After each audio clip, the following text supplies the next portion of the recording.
നമസ്കാരം. പ്രവാസി മലയാളിയിലേക്ക് സ്വാഗതം. ഏറെ നാളായി കാത്തിരിക്കുന്ന നയപ്രഖ്യാപനങ്ങളുമായി സൗദി ഭരണാധികാരി സൽമാൻ രാജാവ് രംഗത്തെത്തിയിരിക്കുകയാണ്. സൗദി ഷൂറ കൗൺസിലിന്റെ 8ാമത് സെക്ഷന്റെ 3ാം വർഷ പ്രവർത്തനങ്ങൾ പ്രഖ്യാപിച്ച് സംസാരിക്കുകയായിരുന്നു അദ്ദേഹം. ആഗോള എണ്ണ വിപണിയുടെ സുസ്ഥിരത ഉറപ്പുവരുത്തുന്നതിനുള്ള നയപരിപാടികളുമായാണ് സൗദി അറേബ്യ മുന്നോട്ട് പോകുന്നതെന്ന് അദ്ദേഹം വ്യക്തമാക്കി. വിഷൻ 2030ന്റെ 2ാം ഘട്ടത്തിലേക്ക് സൗദി അറേബ്യ പ്രവേശിച്ചു കഴിഞ്ഞിരിക്കുകയാണ്. മികച്ച ബിസിനസ് സൗഹൃദ അന്തരീക്ഷം സൃഷ്ടിക്കുക, പൗരന്മാരുടെ ശാക്തീകരണം സാധ്യമാക്കുക, സ്വകാര്യ മേഖലയുടെ പങ്കാളിത്തം ഊർജിതപ്പെടുത്തുക എന്നീ ഘടകങ്ങൾക്ക് ഊന്നൽ നൽകിക്കൊണ്ടുള്ള പദ്ധതികൾക്കാണ് 2ാം ഘട്ടത്തിൽ സൗദി ഏറ്റെടുക്കുകയെന്നും അദ്ദേഹം അറിയിക്കുകയുണ്ടായി. ഓൺലൈനായി നടന്ന ഷൂറ കൗൺസിൽ യോഗത്തിൽ രാജ്യത്തിന്റെ പ്രാദേശികവും അന്തർദേശീയവുമായ നയങ്ങളും പദ്ധതികളും അദ്ദേഹം വിശദീകരിക്കുകയും ചെയ്തു. സൗദി കിരീടാവകാശി മുഹമ്മദ് ബിൻ സൽമാൻ ഓൺലൈനായി പങ്കെടുത്ത യോഗത്തിന് പ്രസിഡന്റ് ഷെയ്ഖ് അബ്ദുള്ള അൽ ഷെയ്ഖ് അധ്യക്ഷത വഹിക്കുകയും ചെയ്തു. സുസ്ഥിരവും സമഗ്രവുമായ വികസന പാതയിൽ രാജ്യത്തിന്റെ സമ്പദ് വ്യവസ്ഥ പുരോഗതിയിലേക്കുള്ള പ്രയാണം തുടരുകയാണെന്ന് സൽമാൻ രാജാവ് പറഞ്ഞു. കാലാവസ്ഥാ വ്യതിയാനം ഉൾപ്പെടെയുള്ള പാരിസ്ഥിതിക വെല്ലുവിളികളെ നേരിടുന്ന കാര്യത്തിൽ രാജ്യം അതിന്റെ അതിവേഗത്തിലുള്ള യാത്ര തുടരുകയാണ്. കാർബൺ ന്യൂട്രാലിറ്റി നേടിയെടുക്കുന്ന കാര്യത്തിലും രാജ്യം ഏറെ മുന്നോട്ട് പോയി. ശക്തമായ നടപടികളിലൂടെ പണപ്പെരുപ്പവും വിലക്കയറ്റവും വലിയ തോതിൽ നിയന്ത്രിക്കുവാനും രാജ്യത്തിന് സാധിച്ചതായും അദ്ദേഹം പറഞ്ഞു.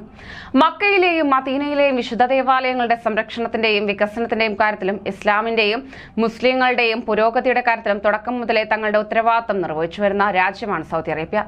സമാധാനത്തിനു വേണ്ടിയുള്ള മധ്യസ്ഥതയുടെ കാര്യത്തിൽ രാജ്യം എന്നും മുൻപന്തിയിലുണ്ട്.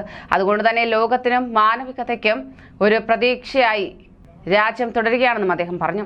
ആഗോളതലത്തിൽ സംഘർഷങ്ങൾ അവസാനിപ്പിച്ച് സമാധാനം പുനഃസ്ഥാപിക്കണമെന്നതാണ് രാജ്യത്തിന്റെ വിദേശ നയത്തിന്റെ കാതൽ.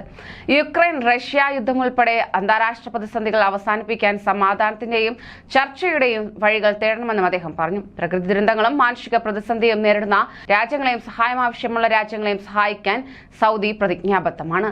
ഭക്ഷ്യ കാർഷിക സുരക്ഷയിൽ രാജ്യത്തിന്റെ മൊത്തം സഹായം ഏകദേശം $2.89 ബില്യൺ എത്തിയെന്നും രാജാവ് വ്യക്തമാക്കി.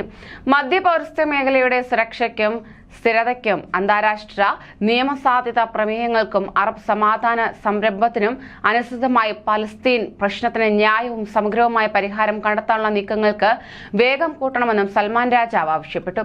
കൂട്ടനശീകരണ ആയുധങ്ങൾ വ്യാപിപ്പിക്കുന്നത് തടയാൻ അന്താരാഷ്ട്ര തലത്തിൽ നടപടികൾ വേണം. കൂട്ടനശീകരണ ആയുധങ്ങളിൽ നിന്ന് മധ്യപൗരസ്ത്യ ദേശത്തെ മുക്തമാക്കണമെന്ന് അന്താരാഷ്ട്ര സമൂഹത്തോട് അഭ്യർത്ഥിക്കുന്നതായി രാജാവ് വ്യക്തമാക്കി. ഇറാൻ തങ്ങളുടെ ആണവ ബാധ്യതകൾ അടിയന്തരമായി നിറവേറ്റാനും അന്താരാഷ്ട്ര ആണവോർജ ഏജൻസിയുമായി പൂർണ്ണമായി സഹകരിക്കാനും തയ്യാറാവണം എന്നും അദ്ദേഹം പറയുകയുണ്ടായി. കൂടുതൽ പ്രവാസി വാർത്തകൾക്കായി ഈ ചാനൽ സബ്സ്ക്രൈബ് ചെയ്യൂ.